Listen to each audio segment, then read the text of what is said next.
Okay, cool. So first, I'm going to introduce Celio Bordin. Hi, Celio.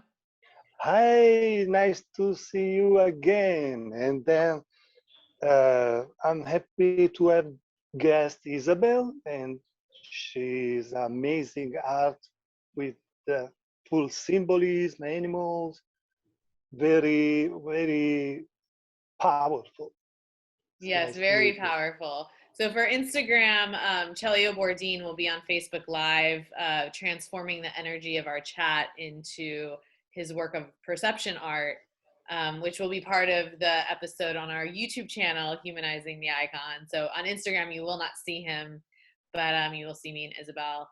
And we'll let Celio get going on his work. He's from Italy, and he was an artist in the exhibition called Humanizing the Icon that we curated during the Venice Biennale. And that's where this show was birthed and then came to life during the pandemic. All right, go for it, Celio, and we'll talk to you See you at the later. see you later. Yes. Okay. All right. So you can, look in the computer, look in your phone, wherever you want. You have an audience on both sides, but don't worry about it. Like, you look great on both screens. Oh, I get it. There's like two different, they're totally different, kind of. Yeah, we're interdimensional, which is like perfect. Pretty radical. I know. So, Isabel, it's really nice to meet you because we're actually meeting for the first time. Yeah, it is. And I found you on, or I kind of just discovered you on Instagram through maybe Alana Fairchild. Yeah, I think she had posted some of your art and I was really mesmerized. And when I saw it, I was like, I feel like she's humanizing the icon of the human, of the feminine, of something really innate. So I wanted to just chat with you, like really just openly chat about your work and your journey and anything that comes up. Oh, I can't hear you. Ooh, I can hear you. Can you hear me now? Wait, I can't hear you. It's cutting out for a minute. Okay. Yeah, now maybe it was the connection. Yeah. It was just the last few words you said. Okay. I was just saying that catch. I'm excited to talk to you about your work and your journey. So, cool, yeah. First of all, where are you? Tell us where you are in the world. I am on a magical island in the middle of the Pacific Ocean. It's one of the Hawaiian islands. I'm on Kauai, and it's a really powerful, beautiful, very sacred, special place. It's a tropical island. That sounds incredible. And give us a little backstory. How did you end up there? How did I end up in Kauai? Okay, I'll give you a short story because it could be really long. And I have I have kind of a thing where I'll go off on tangents, so you can keep me on track. Okay, no problem. I ended up in Kauai. I came to marry this man from Chile. I was going to get married to him. And so I came here and he bought me a ticket, and this probably sounds pretty funny, but it was an interesting thing. He bought me a ticket and he gave me a place to stay, and that's how I came to Kauai the first time. Okay, so what happened to the guy? Well, he ended up moving to a different island, and I ended up meeting the man who became the father of my children, who he was working for. And then I kind of was back and forth the first, I think, 6 years of being in Kauai. I was back and forth between South America and Kauai. And then I decided I just wanted to be here, like more solidly here on Kauai. I can understand that. Yeah. Yeah, And it's a really good place to live, especially to raise children. That's beautiful.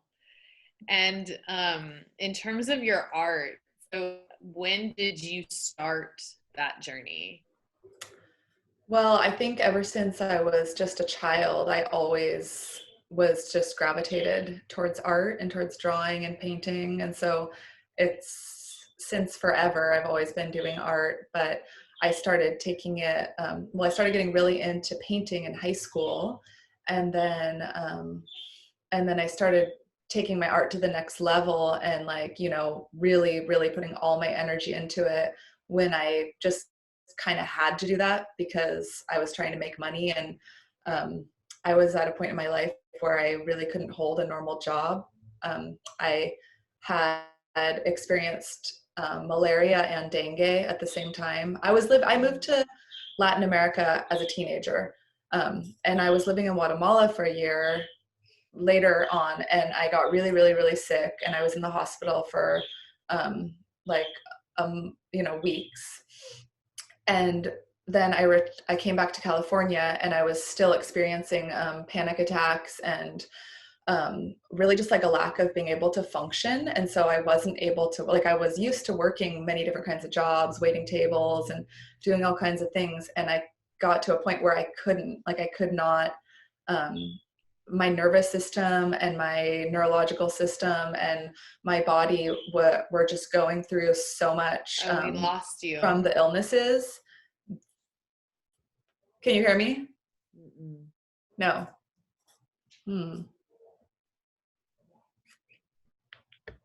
I think on the Instagram. I can't hear you either. Oh, wait. Can you hear me now? No? Okay. So turn up your computer.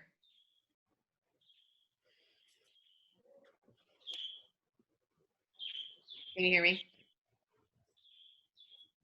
Turn up your laptop, your computer. Take this out. Turn up the volume on your computer. Just the computer? Yeah. Can you hear me now? Yeah, I can. Okay. Can people on Instagram still hear us? I think they can, because now they can hear you through my computer. So maybe leave out your headset. Okay. And just work. Okay. So you were saying that you could hold different types of jobs. That's kind of where I lost you. Oh, but it was getting harder. Yeah. So after I experienced, being really, really extremely ill, my body was really affected by it. It really affected my nervous system and my neurological system. And so I was experiencing panic attacks and a lot of like physiological symptoms and also like neurological things going on where I actually couldn't really function in society, and I couldn't really hold any sort of normal job. It was so extremely difficult that I just was like, I just have to sell my art. I have to make a living as an artist. And that was the first time that I really put all of my energy into just making a living as an artist. Wow. And that was when I was 24. It was a little bit before I moved to Kauai. And then I moved to Kauai, and I got pregnant, and we moved back down to South America, and I became a mother. And I was in a very abusive relationship, and I kind of had stopped doing much art when I had my first baby. And when she was 3 years old, I decided it was time to make a move and like really get out of that relationship. And I went from South America to California. And I had a little 3-year-old, so I couldn't work a job again. I was a lot more healed, but I couldn't do much other than my art because I had this 3-year-old. So I just started selling my art on the streets of Santa Cruz for about 9 months, I was just like a street artist on the downtown Santa Cruz with my daughter, and I would sell my paintings, like most of the paintings that are in the Alana Fairchild and mine's Oracle deck, the Earth Warrior deck. Mm-hmm. Those paintings, like I was selling on the side of the road with, like, you know, next to the homeless people and the crackheads and all kinds of people, and I would sell them for like $50, original paintings, and Wow. And now these are the paintings of the Earth Warrior Oracle deck. Wow. How did you meet Alana? Now I'm veering. I didn't meet her, actually. I was contacted by Blue Angel Publishing, and that was like 5 years ago, and they reached out and they wanted to create this Oracle deck with her as the author, and they just wanted to license 44 images of mine. 44. Such a powerful number. Yeah, there's 44 images in that deck. So good. And so how would you, in your words, describe your art, like, to somebody who's just like, what kind of art do you do, just in layman's kind of terms?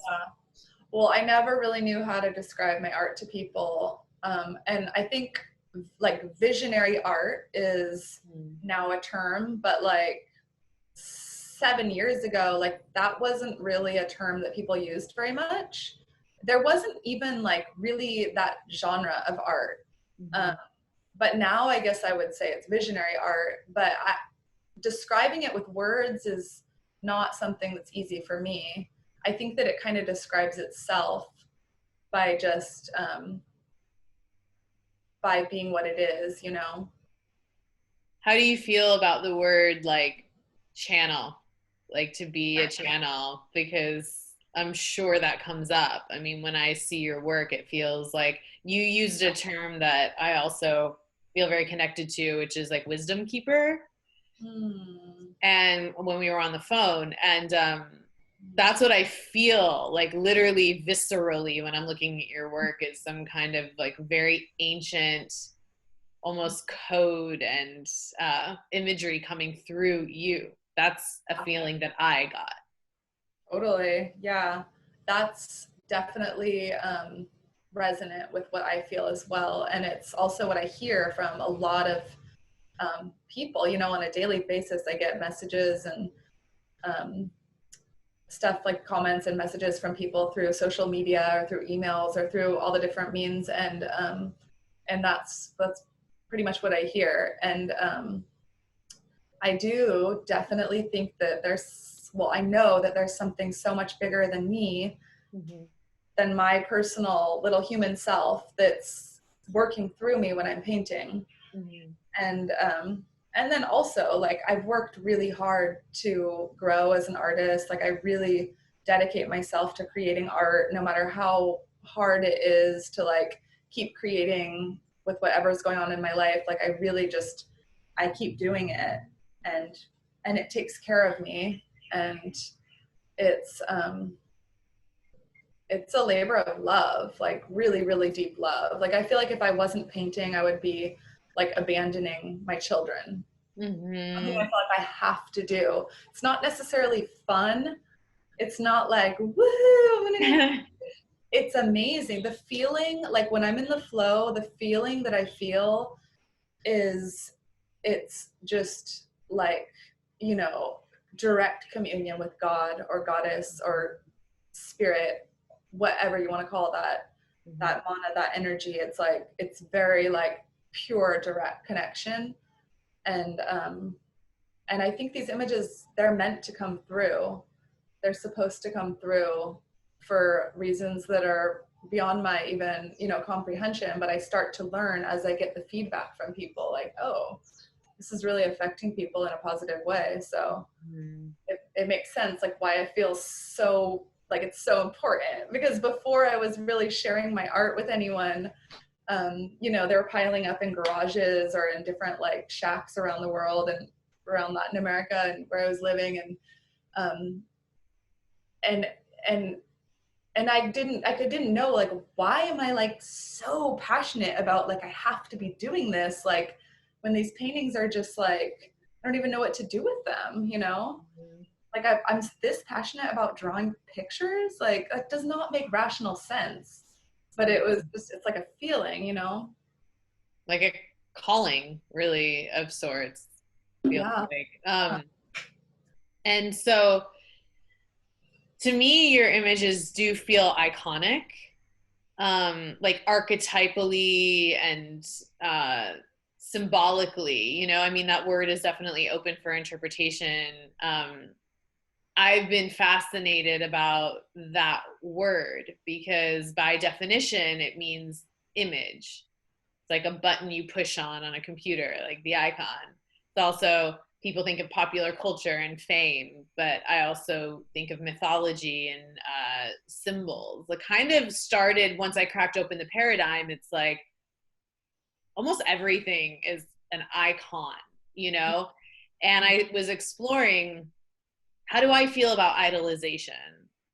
You know, what, and that's actually a question I wanted to ask you. And then also kind of turning it around and going, do you see the human as the icon in terms of how you're exploring symbology and how it's reflected back to you? I mean, I'm asking a lot right now. So what do you feel when you hear these words, humanizing the icon? And do you see these images as iconic?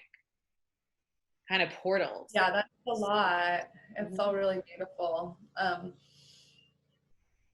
Okay, the first question that you're asking me is, do I see the human as icon?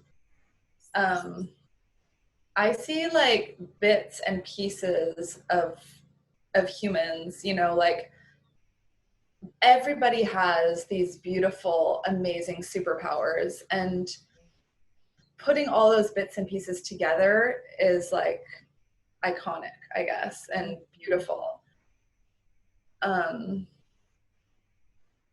And we are nature. We are nature. And so we're life. And so we're God. And we are just like pure divinity. And when I say the word God, I'm not necessarily using that in a religious sense, although it can be also. But it's more broad than that. I'm more speaking from just like, you know, when I say the word God, I'm speaking of the great magic of what this life is and beyond. Pure love. It's kind of broad, I guess. But beautiful. What was the, and then the other question was, do I see in my paintings that they're icons? Like, yeah, the symbology as icons unto themselves, almost like paradigms or microcosms. Yeah, well, so when I'm painting, it's not really like a rational thought process of like, I'm gonna paint this person and it's gonna symbolize this and it's gonna have like, I don't think about it. It's really like intuitive hits I get, like feels. Like I don't even know what a painting is gonna look like. I have no idea until it's done. And I'm always shocked, like, whoa, like where did that even come from? And see right there, that shock feels iconic because it's something that's reflected back to you. Yeah. Yeah. So then after a painting, then I can see archetype, and I can see mythology, and I can see a lot of things that are more things that I don't see, but I feel throughout the process in a non like cerebral way. You know, it's more like the art is birthed from my heart, and so then later I can like put words to it and categories and this and that, you know. Does that make sense? Yeah, it's an experiential process that's not rational, that's coming through you, and then you're able to reflect on it, like once it's produced, once it's birthed. Yeah, exactly. That's it. And so just kind of relating to the time we're in as a collective, like how has this like last year been for you personally and artistically, and what do you think the meaning is in terms of like the shift we're really going through, it feels like? Yeah, I go through waves of different feels and thoughts with it all. I might have a different answer today than I had yesterday or than I will have tomorrow. Like I'm really just remaining open and learning. And I think it's really important that we just always come back to love. And artistically through these times, I always feel inspired. I don't feel less or more inspired. I feel like what's happening now is something that I could already feel we were moving towards something crazy like these times that we're in, like even years ago. Like I feel like this is like, duh. Like, Yeah. I don't know. I'm like this. And one thing I do think is that this is the beginning of the madness and the shifts and the really, really just like mind-blowing changes that we're going to be seeing on this planet and maybe even beyond this planet. You know, I don't know. I kind of keep my realm on this planet. There's a lot of people talking about all these other planets and star systems and things that are affecting us and the world, and that's totally, you know, interesting, but I'm not really as prone to go off into that realm of thought. You know, I'm more just here on this earth, and it's wild times for sure. And like I think everybody in their own little microcosm is living through a lot of intensity, and I can definitely, like, I feel really aligned and really, really happy and powerful and inspired and excited and like good for the most part. And then I can feel these waves of like the collective fear. I can feel that in my heart. It comes in, and that's why I feel like I'm almost more inspired right now to like be like to use my life as something that can help, you know, inspire and awaken inspiration and creativity and love and joy and positive change. Yes, I'm on that mission with you. Yes, I know you are. Oh, I put do not disturb on my phone, and for some reason it still disturbs. It's a new phone for me. I don't understand these things. But so okay. Love and joy. Oh, I know. So in terms of our phone conversation and just kind of speaking about the so-called spiritual communities around the world, how do you feel truly about like the movements that you're witnessing and the effect? Because this show, Humanizing the Icon, which has had authors and scientists and artists and different people on, people have been very candid about really what they see as potentially just destructive, which doesn't have to mean bad. It's like we are going through a process, but I like that. so it doesn't have to be taken as judgment. It's more like observation and your truth. You know, what do you see and feel about this all? I see a lot of everything.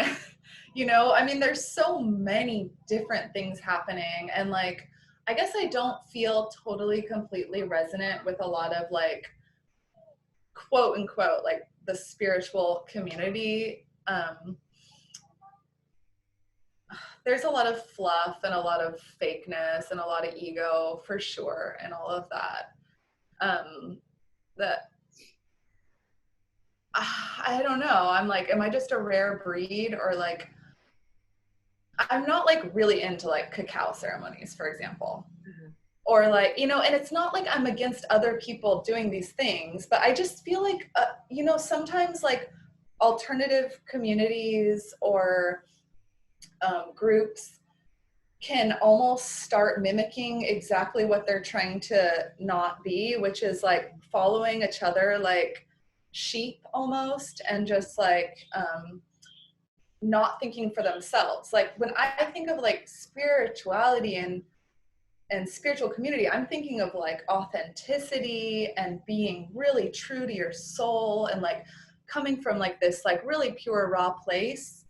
And so when I see the people not thinking for themselves and just kind of following trends without really coming from their own true self, it's like that is exactly what I would think what I don't even really know how to say it, like what we should not be doing, I want to say, but like what people are trying to escape from, they become almost by I mean, I guess the human just wants to feel accepted and loved and feel like they have, like, we want to feel like we have a place in this world, you know? And so we follow these things, but I really think that the magic and the medicine is following your own heart and like really, really thinking for yourself and coming up with your own unique ways. And then I don't know, there's a lot of beauty too in like the spiritual community and things that are happening right now. I think that there's a lot of men who are coming into their sensitivity and their divine masculine. I'm seeing a lot of young men like really just embodying like the ability to be more expressive and more vulnerable, which I don't think men could do as much before. And so that is beautiful. A lot of women coming together and the divine feminine energy like rising and awakening.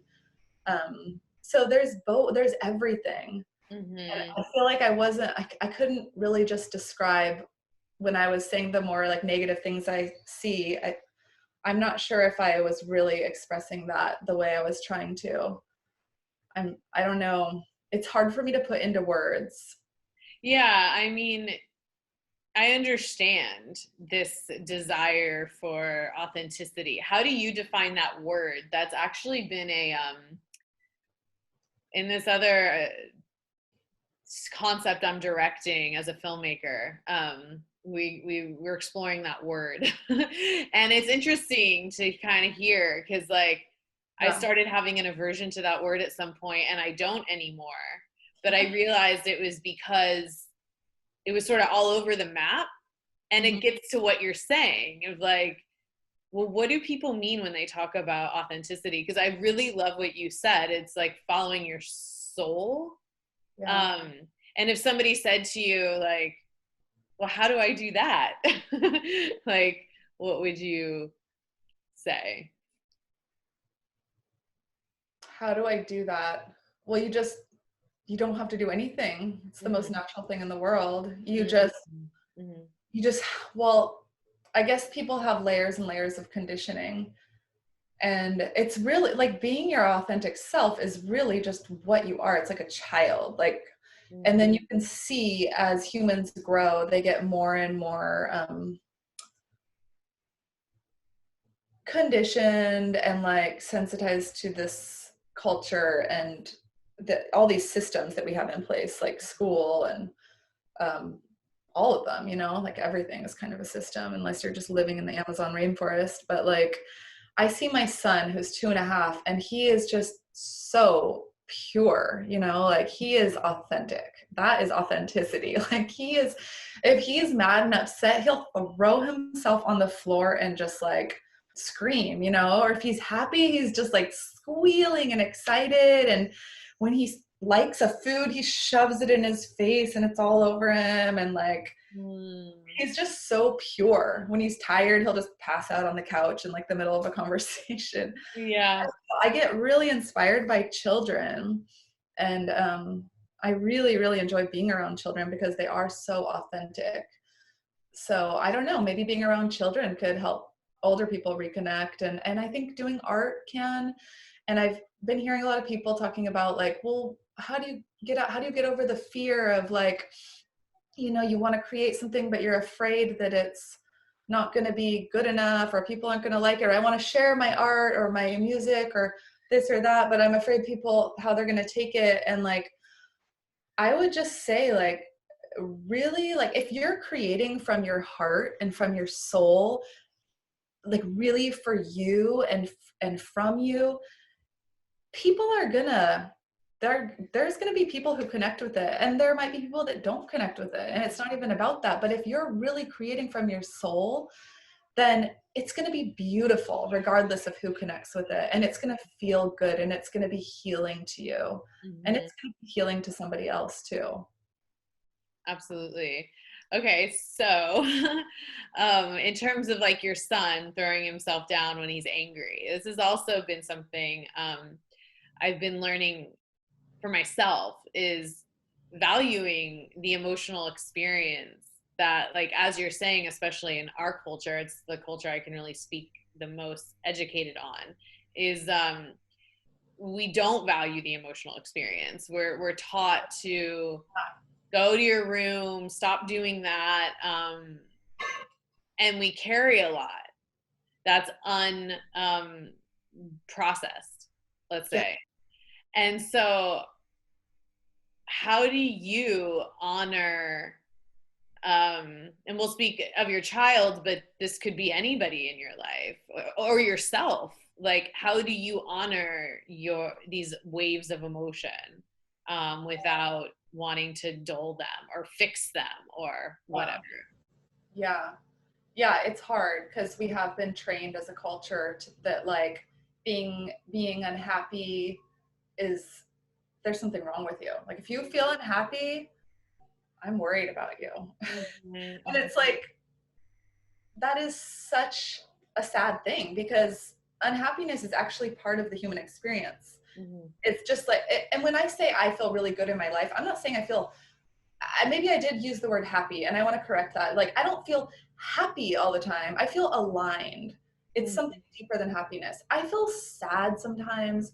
I feel all kinds of emotions, and like, I cry on a daily basis, but it doesn't mean I'm like not deeply content and like aligned with my life and my soul. It's normal and natural. As long as we're in a human body, we're gonna feel these emotions, you know? And I think that just allowing them to flow through us, like cry, like my acupuncturist was telling me about a really great exercise for anger, like getting a bag of rice and you take it somewhere where people, because, you know, another thing is anger and these things, they're not socially accepted. So if somebody sees you smacking, you're supposed to get the bag of rice, take it somewhere where no one's going to see you. And, okay, yeah. Okay, sorry, I got distracted. And you get sticks and you pound it. You pound the rice. Yes. And with each pound you go, and you really like, from the core of your solar plexus, you're making these noises and you're releasing the anger, and the rice absorbs it. But when I've gone through really angry phases in my life, I've gone to the beach and I'll get driftwood and wood, and I run and I'll smash the wood down on other pieces of wood as hard as I can. And I know some people might think I'm crazy. That's nice, but I think that, you know, the more that we can start being these expressive, natural humans that we are, the more it might become socially accepted. And the more we're trying to hide our true nature, we're not doing anyone a favor, you know? Yeah. We're making everyone else feel uncomfortable as well. Everyone has these emotions. Everyone has this want and need to express. And if we don't, it builds up in our body, it builds up in our mind, it turns into mental illness, physical illness, all these things.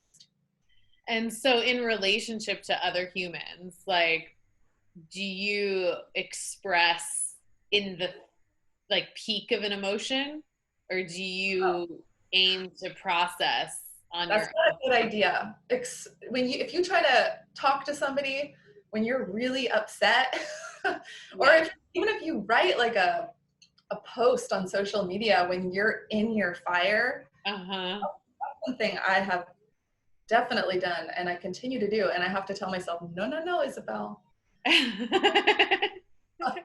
Or like even raising children, you know, like if my kids are doing something that's driving me completely crazy, and I feel like a wild, ferocious tiger, like that is not the time to try and like talk about, you know, some discipline or some consequences, because it could come out as like emotionally abusive. And so, yeah, it's really important to wait till you're calmed down. I think it, right? I mean, yeah. If you want to be smart, but that it's really hard to like find your rationality when you're in like the fire of emotions. I'm an emotional person, so I have no earth in my chart. I'm just fire, water, air, and so I'm like, poof, like this, just like emotional, moving storm wave all the time. Yes, I relate to that. I'm trying to cultivate more earth energy too. It's a practice, and it's good to become aware of what we're not, what we don't hold as super strong, and then strengthen it and bring people maybe into our life that have more of the elements that we want to call in, or attributes. That's a good point. Yeah, like who you align with, how you kind of like build your tribe, so to speak. Yeah. It's like we can all kind of help each other. But I love this, like, ride the wave and then communicate. I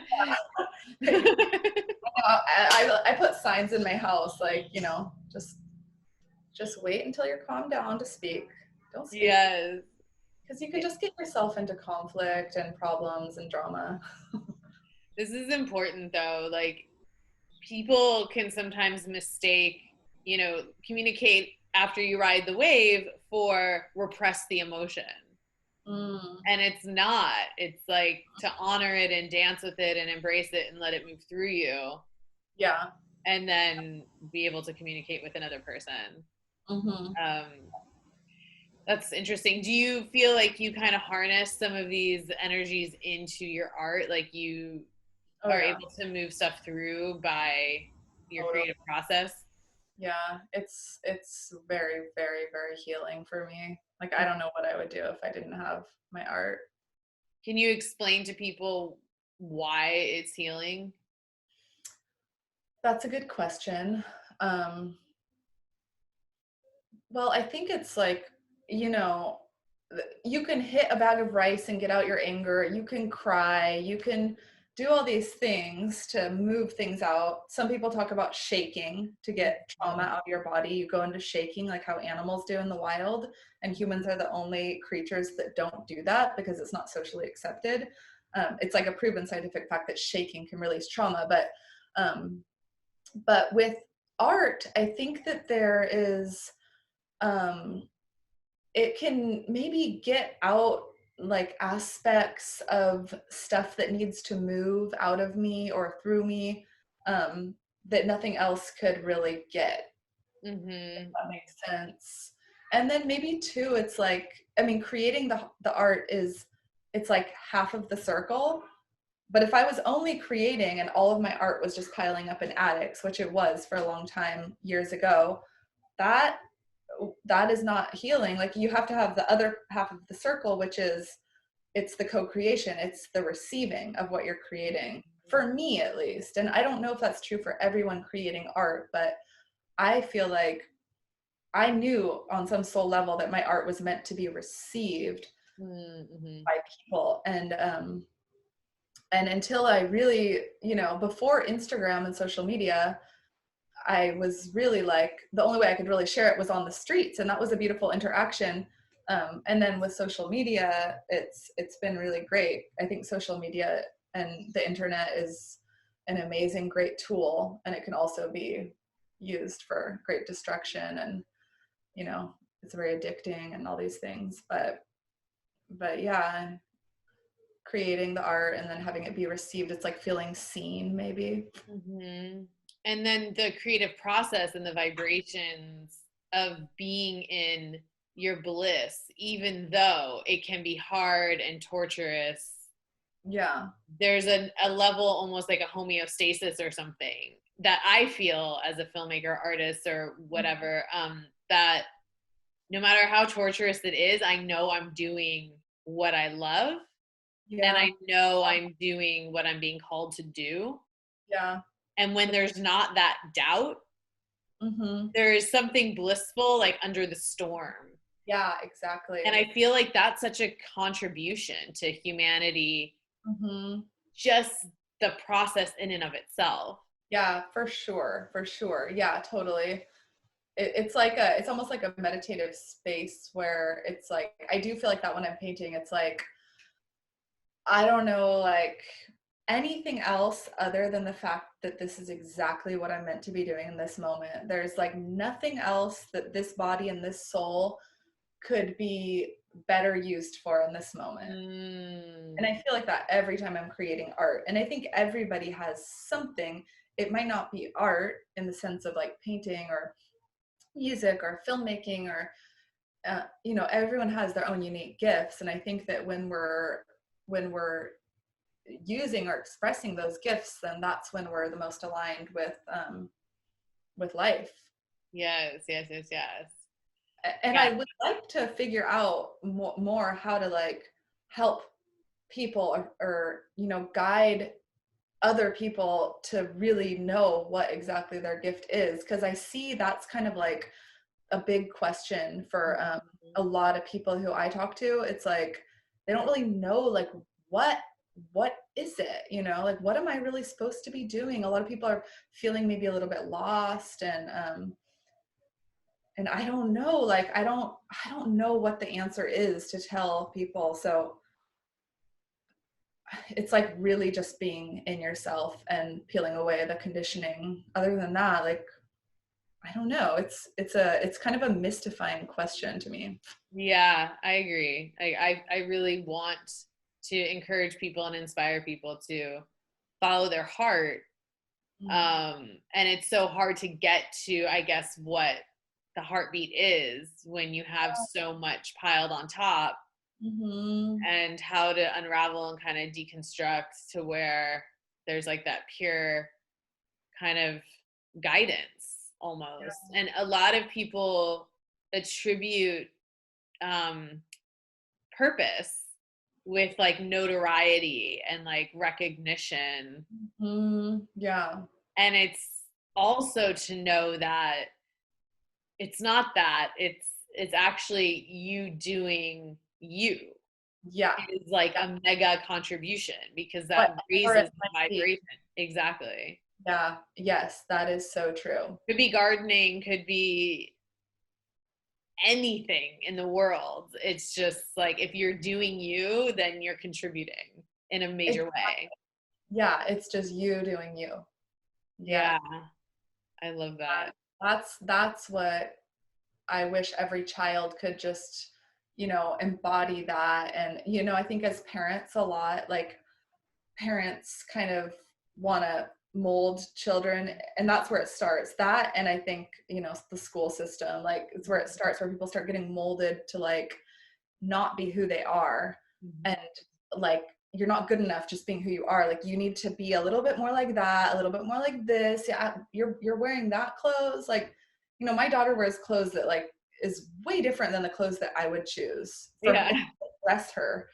It would like me and her are so different, and it's been a test because ideally and rationally I always was like preaching about how people should parent. Like you just have to fully accept them and not try and change them, and just support them for being their own like true self and all this stuff. And then when you're actually a parent, you realize all your own insecurities start coming up, and your own places where you don't fully accept yourself. And that's been really interesting. And so I have compassion for parents and for the children. And I just think it's important as parents, we have to really really work on letting go of that controlling and molding of children, and really allowing them to be, and I'm speaking to myself too, you know, because I'm learning still, but like really allowing them to be exactly who they are and loving them unconditionally, totally, however that might look, you know, however they want to be. Is she an artist? No, my daughter, not really into art. No. Really into organizing things. She likes to organize her belongings. She likes shopping. She likes pretty much everything that's the exact opposite of me. She loves. And so I'm Yeah, it's really interesting. She likes to cut her hair really short. She has long hair down to here, you know, like all like golden from the sun, like this big horse mane. And nope, she wants to keep cutting it shorter and shorter. And she's like, she likes the conservative, like, you know. Whoa. I love her so much. She's my queen, and we're just so different. So we learn from each other. That's so beautiful. Is she like a little mom with the baby? She's amazing with him. She's watching him right now. She's babysitting. She's 10 and he's 2.5. I'm 9 years apart from my brother, and I'm the older one. Okay, yeah, similar then. Yeah, very interesting dynamic. I loved it. Yeah. I still love it. Yeah. Awesome. It's really cool. Do you have any like closing words to share? I mean, you said so much inspiring, honestly, in terms of people honoring their voice, but finding it. Yeah. I think we, you know, we can all work on giving one another permission to just be who we are. And I think that's kind of feeling like the theme of this conversation and of my day today is like just really honoring who we are individually and shining. And that is how we can create a beautiful world, is by just being who we are and just really loving ourselves. Yes. And not stressing out in some kind of process to like find who you are, you know? Yeah. That seems really stressful for a lot of people. Yeah. The stress will actually block our true light from shining in. The stress is like, the stress and anxiety kind of like cut off our connection to our souls or to God, Goddess, Great Spirit. So I know we're living in a bit of stressful times, but if we can all just try and relax a little bit and just be kind and loving, we don't need to fight and divide ourselves up so much. We can just love each other. What other tools do you have? Or do you meditate or? No, I'm a single mom and I'm with my kids I'm with my toddler 24 hours a day. I'm with my daughter, you know, when she's not at school and stuff. So I don't really have time to meditate. I barely have time to go pee.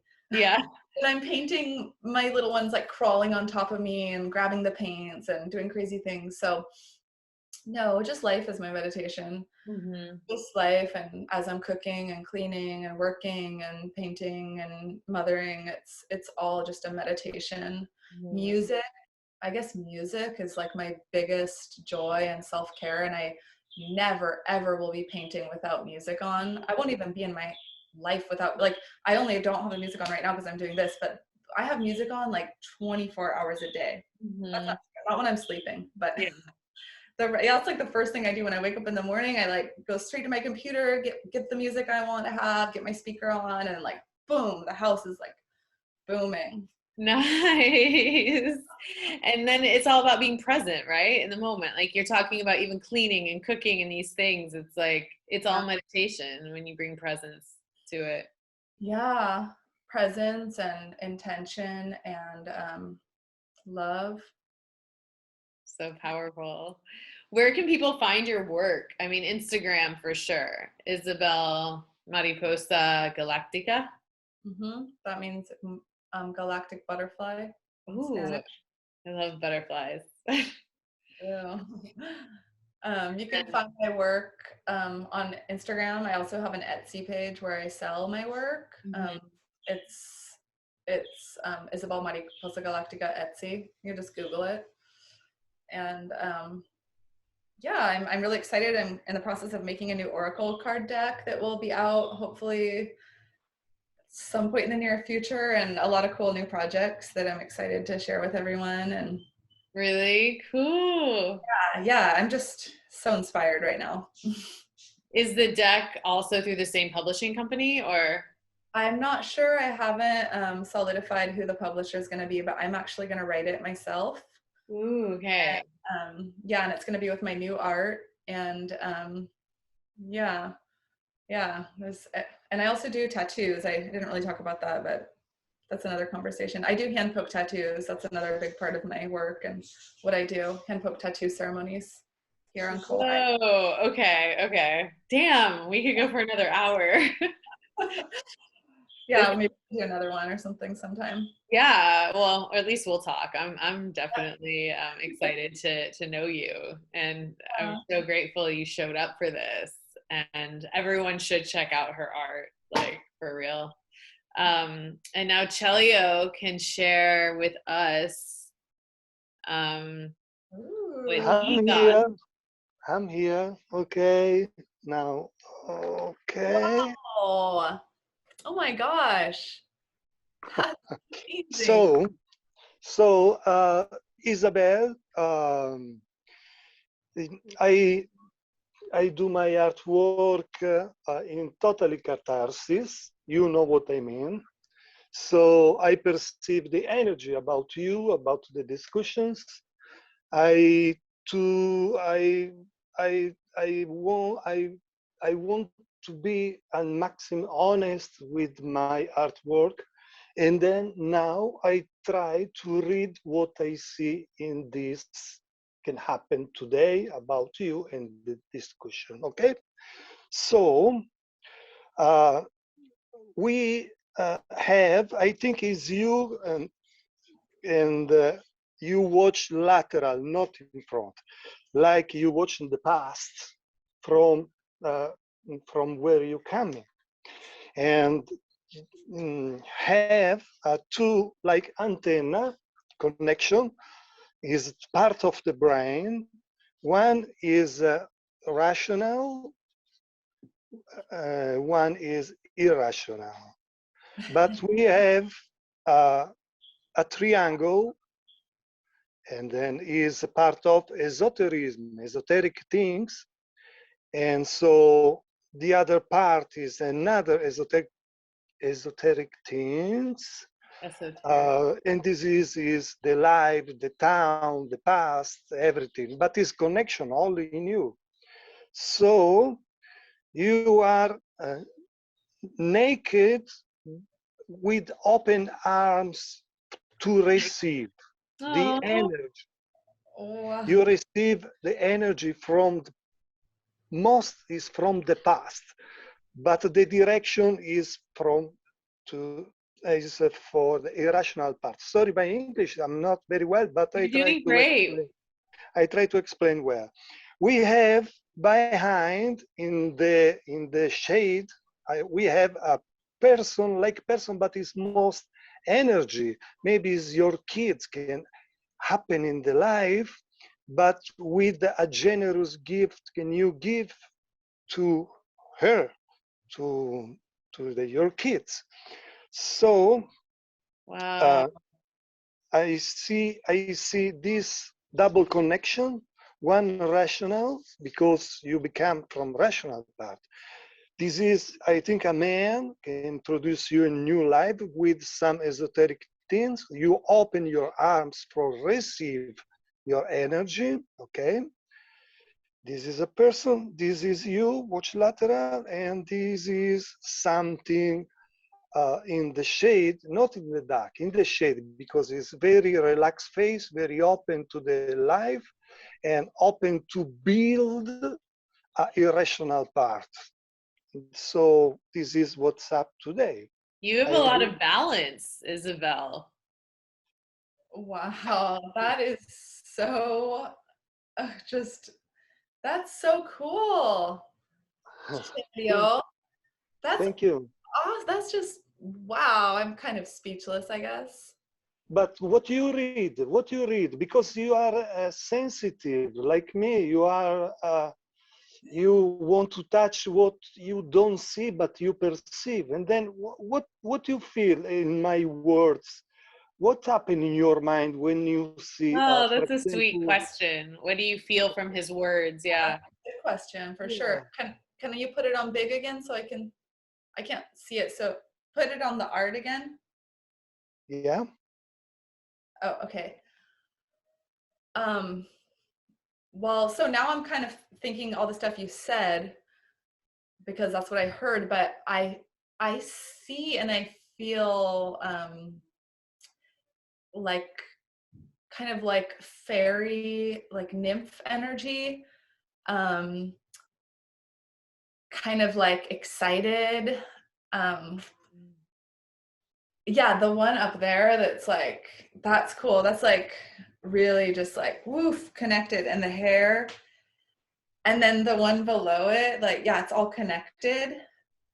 And the main person, the main face is like fiery and excited though. That's what yeah, and I see a lot of openness, like really open, like yeah, like like butterfly, yeah. Yeah, like butterfly, like butterfly, yeah. The wings. It's really beautiful, Celio. Beautiful, yeah. Thank you so much for doing that and sharing that. It's super cool. Yeah, we'll send it to you. We'll put your name on it and we can post it and share it. It's really beautiful, Celio. Thank you very much. Very nice energy today and new for me. Yes, I open my soul for do the best, pure, honest artwork can explain what's happened to us. Yeah, you explained well what happened to us. Thank you, Celio. Okay. Yeah, Nice and he's, yeah, and your website is what? CelioBordin.com, right? Yeah. Okay, yeah, his work's amazing too. So we'll say goodbye to Instagram. I'm going to log us off, however that works on this phone. Adios. What's that? I said adios. Adios, friends, and we'll say goodbye on Facebook. Thanks, Facebook.